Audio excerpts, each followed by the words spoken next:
Vous êtes-vous déjà senti tirer vers quelqu'un que vous connaissez à peine, comme si votre âme était convoquée et que votre cœur a chuchoté « Celui-ci compte ». Et si je vous disais que la connexion profonde et mystérieuse n'était pas une coïncidence, c'était une mission divine? Oui, vous avez été envoyé par Dieu pour sauver un ange déchu que personne d'autre ne pouvait voir. Il ne porte pas d'ailes, il porte des blessures. Ils sont tombés en silence, pas de la rébellion, mais de l'obéissance, de l'épuisement et un cœur trop plein de compassion. Et maintenant, le paradis vous a choisi pour les ramener. Dans le message d'aujourd'hui, vous allez découvrir la vraie raison pour laquelle vous ne pouviez pas vous éloigner d'eux, même quand cela n'avait aucun sens. Vous allez comprendre pourquoi votre propre souffrance vous a préparé à ce moment exact. Il ne s'agit pas de romance, il s'agit de rédemption. Il s'agit d'un lien si profond, si spirituellement orchestré, que même l'enfer tremble lorsque vous vous approchez. Et si vous avez déjà demandé pourquoi votre cœur me fait mal pour quelqu'un qui ne sait même pas comment demander de l'aide, cette vidéo est votre réponse. Parce que ce qui est sur le point d'être révélé n'est pas seulement une leçon, c'est une révélation divine directement du cœur de Dieu. Vous allez voir comment votre foi, vos cicatrices et votre présence ne brisent pas seulement les chaînes invisibles, mais restaurent quelqu'un qui portait autrefois le ciel dans sa voix. Restez avec moi jusqu'à la fin, car la vérité que vous êtes sur le point d'entendre a le pouvoir de changer votre destin et le leur. Et croyez-moi, cette histoire ne finit pas par les sauver. Non, le dernier chapitre vous surprendra. Il y a quelque chose de sacré dans le moment où votre esprit reconnaît la douleur de quelqu'un d'autre avant de dire un mot. Ce n'est pas une attraction, ce n'est pas de la curiosité, c'est une affectation divine. Quand un choisi fera verrouiller les yeux avec cette personne, cette âme cachée derrière un regard silencieux, quelque chose le remue. Cela ressemble à un murmure de Dieu, un rappel des cieux que ce n'est pas seulement une personne, c'est une mission. Avez-vous déjà ressenti cette étrange traction, cette urgence inexplicable envers quelqu'un qui ne semble pas remarquable au début? Ce n'est pas une coïncidence, c'est une résonance spirituelle. Le genre dont la Bible parle du moment où Jésus-Christ a passé par des gens, le monde négligé, mais se sentait obligé de s'arrêter et de guérir. C'est le genre de connexion où la foi parle avant que les mots ne le fassent, où votre présence commence à réaliser la prophétie. Le monde peut appeler cela de l'empathie, mais l'esprit sait mieux. L'esprit l'appelle la reconnaissance. La Bible nous dit dans Jean 10, 27, « Mes moutons écoutent ma voix, je les connais, et ils me suivent. » Cette voix n'est pas toujours audible. Parfois, c'est un sentiment, un coup de pouce dans l'âme. Les élus se sentent forts. Vous n'êtes pas attiré par la foule. Vous êtes attiré par celui qui se cache derrière son sourire. Et lorsque vous sentez que le tirage magnétique vers quelqu'un négligé et oublié, ce n'est pas votre cœur qui tente la main, c'est l'Esprit de Dieu activant une mission, plantée en vous il y a longtemps. Jésus ne guérissait pas seulement les foules, il se dirigea vers l'âme brisée, une âme à la fois. Il en va de même pour l'élu. Vous voyez, cette connexion contourne la logique humaine. Alors que d'autres peuvent avoir quelqu'un moyen ou même troublé, l'élu voit au-delà de la surface. Il y a quelque chose de plus profond, un poids dans leurs yeux, un silence qui crie. Ce n'est pas qu'ils ont besoin d'aide dans la façon dont la société le comprend. C'est que leur esprit crie tranquillement, et quand vous, en tant que tel, vous sentez que vous incarnez votre poitrine, cette douleur silencieuse que vous ne pouvez pas expliquer, ce n'est pas de l'anxiété, c'est une affectation spirituelle. Dieu ne vous montre pas seulement quelqu'un qui a besoin d'amour, il vous fait confiance pour le porter. La foi n'est pas seulement la croyance en Dieu. Parfois, la foi croit qu'il guide vos pieds vers la guérison de quelqu'un d'autre. Et c'est là que beaucoup se trompent. Ils pensent que c'est une question de romance. Mais la Bible nous rappelle dans 1 Corinthiens 13 que l'amour est patient, gentil, ne cherche pas le sien. Ce que vous ressentez n'est pas de l'engouement, c'est l'intercession. Vous n'étiez pas envoyé pour flirter. Vous avez été envoyé pour restaurer. Cette connexion ne consiste pas à récupérer quelque chose, il s'agit d'obéissance à un coup de pouce divin. Il s'agit de Dieu qui vous choisit comme vaisseau de guérison. Tout comme lorsque Jésus-Christ s'est mis en 4 pour rencontrer la femme au puits, Jean 4, il ne s'agit pas de commodité, il s'agit d'appeler. Et vous, choisis un, être convoqué par l'Esprit pour sauver quelqu'un qui ne peut même pas parler de sa propre douleur. Alors n'ignorez pas ce remorqueur sur votre esprit. Ne devinez pas ce changement émotionnel soudain lorsqu'il marche dans la pièce. Tu n'es pas fou, vous n'êtes pas trop sensible, vous êtes spirituellement éveillé. Et cette sensibilité n'est pas une faiblesse, c'est un outil entre les mains de Dieu. La Bible dit dans Romains 8, 14, « Pour ceux qui sont dirigés par l'Esprit de Dieu sont les enfants de Dieu. Vous êtes conduits pour une raison. Vous n'avez pas été envoyés pour les juger, vous n'avez pas été envoyés pour les réparer. Vous avez été envoyés pour les aimer, sans cesse, patiemment, spirituellement. Parce que quelque part au fond de leur âme, ils n'ont pas seulement besoin de gentillesse, ils ont besoin de sauvetage. Et Dieu vous a choisi d'être celui qui les voit quand personne d'autre ne le fait. Ils commencent petits. Une certaine lourdeur en leur présence. Pas l'obscurité, mais un poids. L'on choisit commence à remarquer. Il y a quelque chose de différent à propos de cette personne. Ce n'est pas qu'ils sont faibles, c'est qu'ils portent trop. Vous remarquez comment leur sourire vacille trop rapidement. Comment ils disparaissent juste quand ils ont le plus besoin. Comment leurs yeux semblent porter des guerres entières dont on n'a jamais été parlé. Et c'est là que le discernement donné par Dieu, prouve. Parce que Faith ne voit pas seulement ce qui est devant vous, il ressent ce qui est enterré en dessous. La Bible dit dans 1 Samuel 16, 7, « Les gens regardent l'apparence extérieure, mais le Seigneur regarde le cœur. » Et maintenant, à travers vous, il regarde à nouveau. Ce qui est révélé, ce n'est pas une personne brisée de la rébellion, mais quelqu'un à blessé de l'obéissance. C'est le genre d'âme qui n'est pas tombé parce qu'ils étaient fiers. Non, celui-ci est tombé, en silence, sous le poids de la compassion, de la loyauté et des dons incessants. Ils étaient forts, trop forts pendant trop longtemps. Le monde n'a pas vu la chute parce que cela s'est produit en interne, tranquillement, comme un soldat qui a continué à marcher jusqu'à ce que leurs jambes remettent. Ils ne se sont pas arrêtés parce qu'ils ont quitté. Ils se sont arrêtés parce que personne n'est venu. Et cela, bien-aimé, est la tragédie. Beaucoup des plus dévoués de Dieu ne sont pas bruyants, ils sont cachés, attendant quelqu'un qui voit. Et que quelqu'un, c'est toi. Vous commencez à réaliser que cette personne n'est pas seulement fatiguée, elles sont spirituellement épuisées. Et tandis que d'autres les mal élaborent comme de mauvaise humeur, incohérents ou antisociaux, l'élu voit ce que les autres ne peuvent pas. C'est un ange qui a tout donné et n'a rien obtenu en retour. Et quand le monde les a ignorés, le paradis a pris note. Jésus-Christ a dit dans Matthieu 25, 40, « Tout ce que vous avez fait pour l'un de ses frères et sœurs, vous avez fait pour moi. » Il ne s'agit pas seulement de gentillesse, c'est un devoir sacré. Dieu vous montre quelqu'un qui brillait une fois si brillant. Ils sont devenus une menace pour l'obscurité. Mais sans sauvegarde, même la lumière peut scintiller. Ce moment ne consiste pas à les réparer. Il s'agit de reconnaître qui ils sont vraiment. Ils n'ont pas besoin d'un sauveur. Ils ont besoin d'un témoin. Quelqu'un qui voit son identité divine sous les cendres. Quelqu'un qui ne demande pas « Qu'est-ce qui vous est arrivé ?», mais dit plutôt « Je sais qui vous étiez avant la chute ». Et peut-être qu'ils ne croient, même plus. Peut-être qu'ils ont perdu leur foi quelque part entre les prières sans réponse et les nuits passées à pleurer.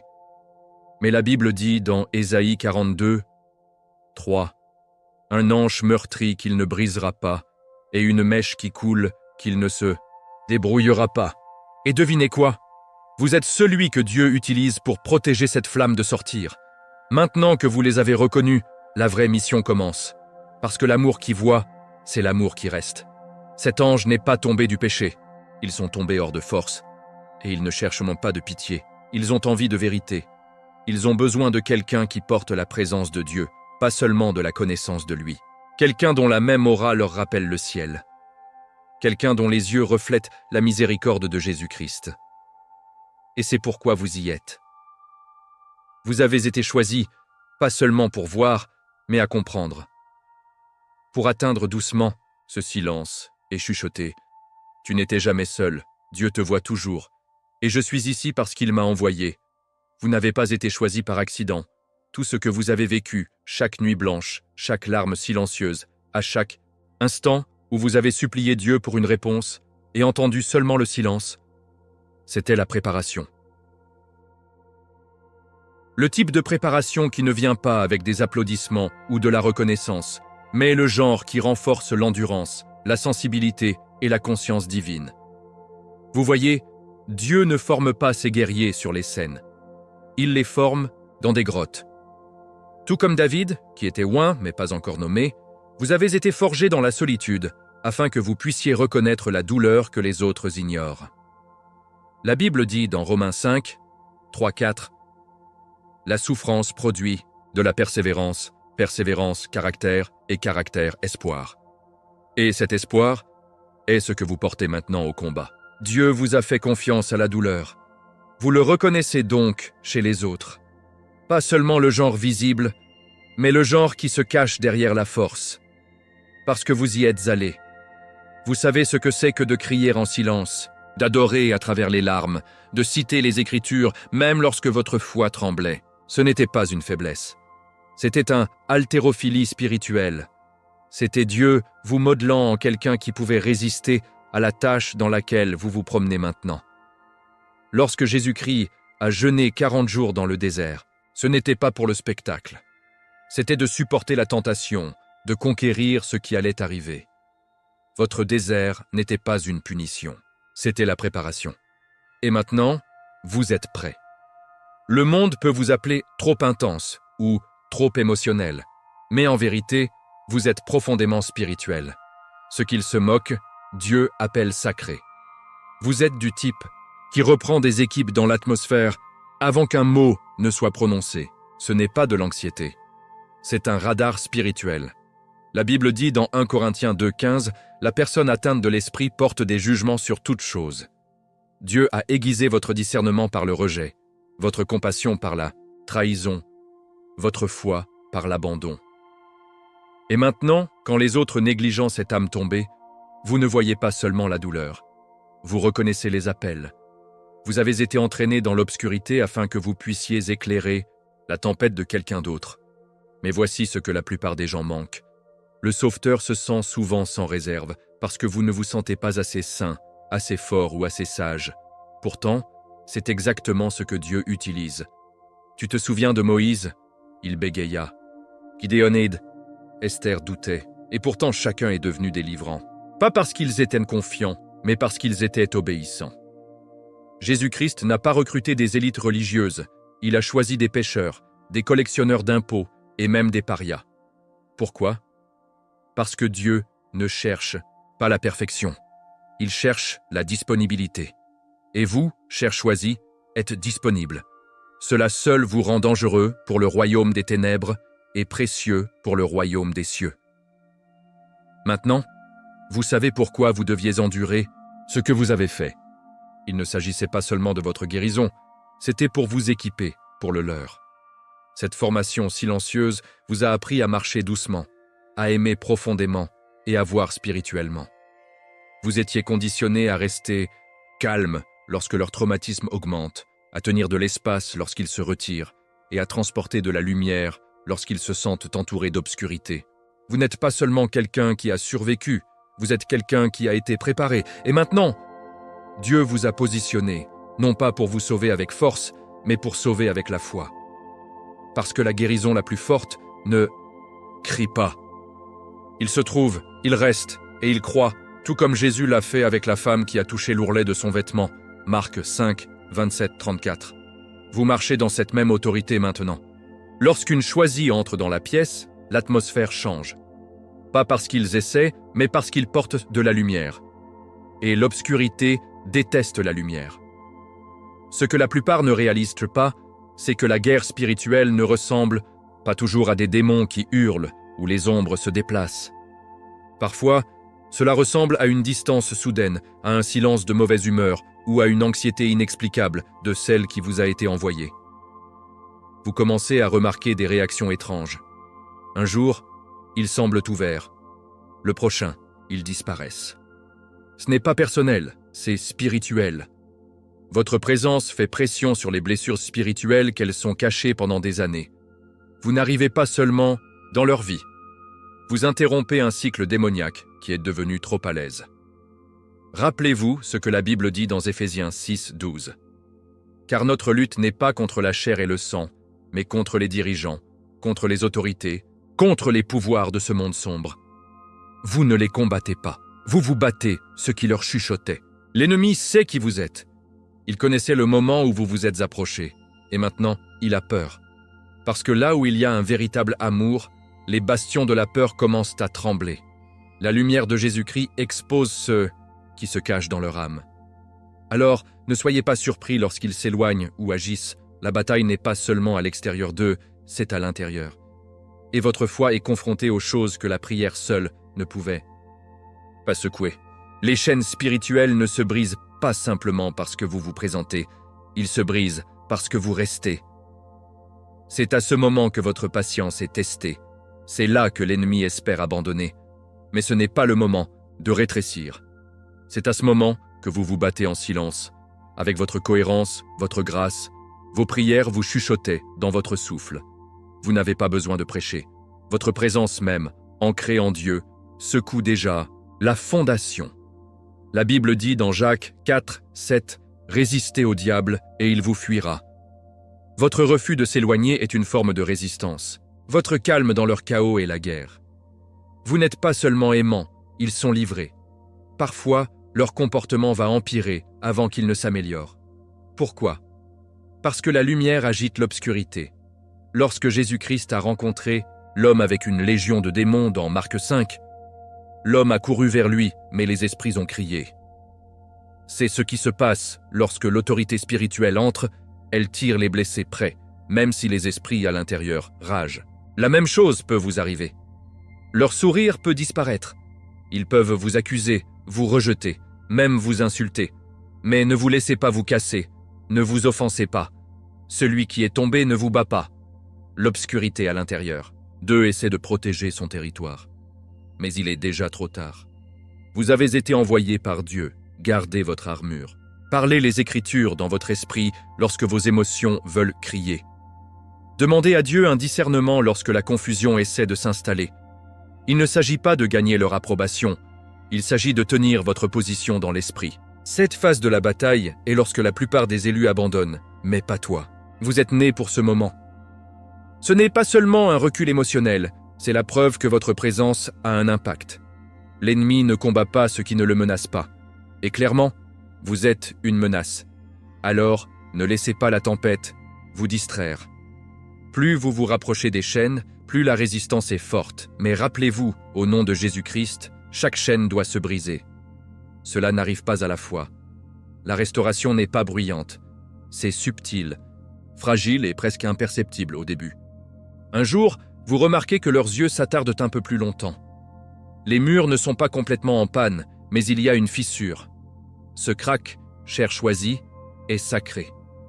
Cela signifie que votre présence, votre obéissance à rester, malgré leur confusion, fonctionne. Les chaînes ne tombent pas avec un coup. Ils se détendent avec un murmure. Et il faut quelqu'un rempli de l'Esprit de Dieu pour reconnaître que ce que les autres appelleraient « rien » est en fait un miracle en mouvement.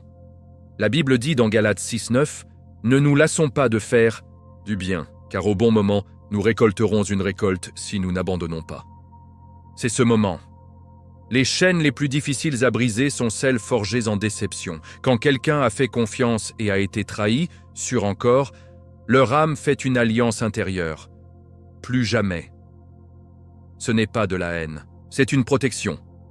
Mais la protection devient prison quand ce n'est plus nécessaire. Vous n'avez pas été envoyé pour forcer la porte ouverte. Vous avez été envoyé pour attendre.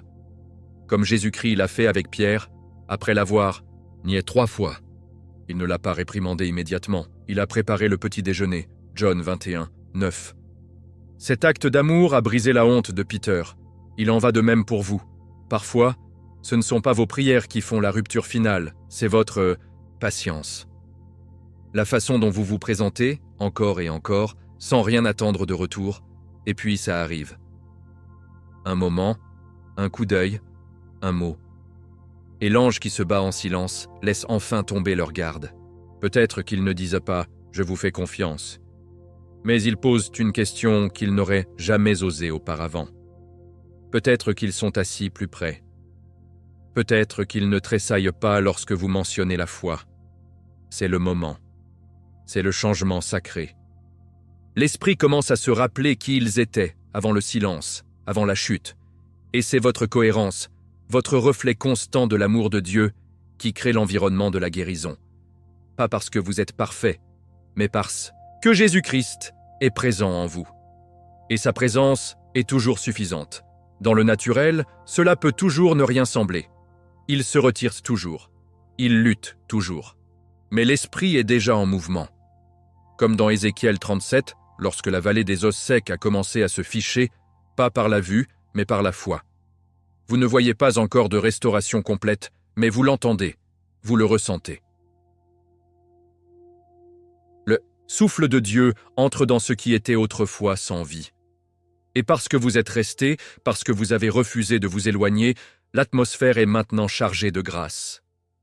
Les chaînes de peur et de honte, les vœux d'isolement, les mensonges qui leur ont dit qu'ils étaient indignes, commencent à se casser. Non pas parce que vous avez parlé fort, mais parce que vous aimiez profondément. Continue. Ne le précipitez pas. La restauration n'est pas un sprint, c'est un sol sacré. C'est là que se produit une vraie transformation, pas seulement pour eux, mais pour vous. Parce que dans ce processus, votre propre foi est approfondie. Votre propre amour est raffiné. Vous commencez à comprendre le cœur de Dieu, pas comme un concept, mais comme une expérience. Le genre d'amour qui n'abandonne pas. Le genre d'amour qui vous a vu aussi lorsque vous avez été perdu. La Bible dit dans 1 Jean 4, 19 « Nous aimons parce qu'il nous a d'abord aimés. Et maintenant, vous passez simplement cet amour. Ce n'est pas la fin, c'est le début de quelque chose d'éternel. Et cela nous amène à ce qui se passe ensuite. Certaines missions sont tellement sacrées, leur pleine valeur ne sera révélée que bien plus tard. Ce n'était jamais seulement un moment de gentillesse, c'était une nomination divine avec des conséquences éternelles. Les élus peuvent ne pas encore le réaliser, mais en restant, en aimant et en croyant au-delà de la logique, ils ont littéralement sauvé une âme de la ruine spirituelle. Ce que vous avez fait était plus qu'un soutien émotionnel, c'était le sauvetage. Vous avez tiré quelqu'un du bord de la mort spirituelle. La Bible dit dans Jude 1, 23, « Sauvez les autres en les arrachant des flammes du jugement. » Ce n'est pas métaphorique, c'est réel. Et Dieu a enregistré votre obéissance dans le ciel, même si personne n'a applaudi ici sur terre. Vous n'avez rien envoyé pour obtenir quoi que ce soit en retour, mais le paradis honore toujours l'obéissance. Et Dieu est un récompense, non seulement d'actes publics, mais de sacrifices privés. Matthieu 6, 6. Celui que vous avez sauvé, ils peuvent en ne pas comprendre maintenant. Ils pourraient encore lutter toujours avec honte, ou même se retirer à nouveau. Mais il viendra un moment, une bataille dans leur avenir, où ils se souviennent de vous. Et ils ne se souviendront pas de votre gentillesse, ils se souviendront de votre foi, votre endurance spirituelle, votre amour inébranlable, enraciné dans le cœur de Jésus-Christ. Et quand ce moment arrivera, ils se lèveront, non pour eux-mêmes, mais pour rester à côté de vous dans votre combat. La Bible est pleine de ces inversions divines. Joseph a aidé des prisonniers en Égypte et a ensuite été élevé pour sauver une nation, y compris les frères qui l'ont trahi. Genèse 45. Ruth est restée avec Naomi quand cela n'avait aucun sens. Et par cette loyauté, elle est devenue l'ancêtre de Jésus-Christ lui-même. Ruth 4, 13, 22. Vous ne perdez jamais quand vous aimez comme Dieu aime. Ce que vous avez planté dans la douleur reviendra en puissance. Et parfois, la personne même que vous avez sauvée devient votre plus grand défenseur, votre partenaire spirituel, votre réponse inattendue dans un futur procès. Parce que Dieu n'oublie pas les graines semées dans l'obéissance, il les multiplie. Plus que cela, cette connexion n'est pas ordinaire. Ce n'est pas au niveau de la surface. C'est éternel. Vous n'étiez pas seulement liés par le temps. Vous avez été rejoints par un but divin. Et des liens spirituels comme ça ne peuvent pas être annulés par la distance, le silence, ou même les malentendus temporaires. Le genre d'amour que Dieu plante à travers la mission divine devient inébranlable. Tout comme Jésus a promis dans Jean 10, 28, « Personne ne les arrachera de ma main. » La même main qui vous a tenus, les a tenus. Et maintenant vous faites tous les deux partie d'un. Témoignage qui résonnera bien au-delà de cette saison. Un témoignage qui guérira les autres, restaurera la foi et glorifiera le nom de Dieu pendant des générations. Alors, avancez avec la tête haute, sachant ceci. Vous n'avez pas simplement aidé quelqu'un, vous avez changé le cours d'un destin. Et ce faisant, vous avez réalisé l'un des plus grands appels qu'un humain peut porter. Vous êtes devenu la réponse à la prière silencieuse de quelqu'un d'autre. Vous êtes devenu la preuve que Dieu voit toujours, envoie toujours et sauve toujours. Et un jour, dans un instant, vous vous attendez le moins. Cet ange que vous avez aidé à apparaître, pas à se sauver, mais à vous sauver. Parce que dans le royaume de Dieu, rien n'est gaspillé. Aucun acte de foi ne passe inaperçu. Et comme le dit la Bible dans Galates 6, 7, un homme réclame ce qu'il cède. Vous avez semé une restauration, et maintenant, la récolte arrive. Et maintenant, je veux vous demander, avez-vous déjà eu l'impression d'avoir été envoyé à la vie de quelqu'un pour une raison divine, mais je ne pouvais pas expliquer? Pourquoi? Si ce message a touché votre esprit, dites-moi dans les commentaires, qui était cette personne? Qu'est-ce que votre cœur ressentait? Votre histoire pourrait être la confirmation que quelqu'un d'autre attend désespérément. Assurez-vous de vous abonner à cette chaîne et d'allumer les notifications, car les vidéos suivantes transportent des messages qui approfondiront votre foi, renforcent votre esprit et vous aideront à marcher dans votre affectation divine avec confiance et clarté. Et n'oubliez pas, cliquez sur la prochaine vidéo qui apparaît ici à l'écran. Cela va débloquer la prochaine révélation que Dieu vous a préparée à recevoir. Jusqu'à la prochaine fois, restez dans la foi, restez amoureux et n'oubliez jamais, vous avez été envoyé. Je suis José et je vous verrai dans le message suivant.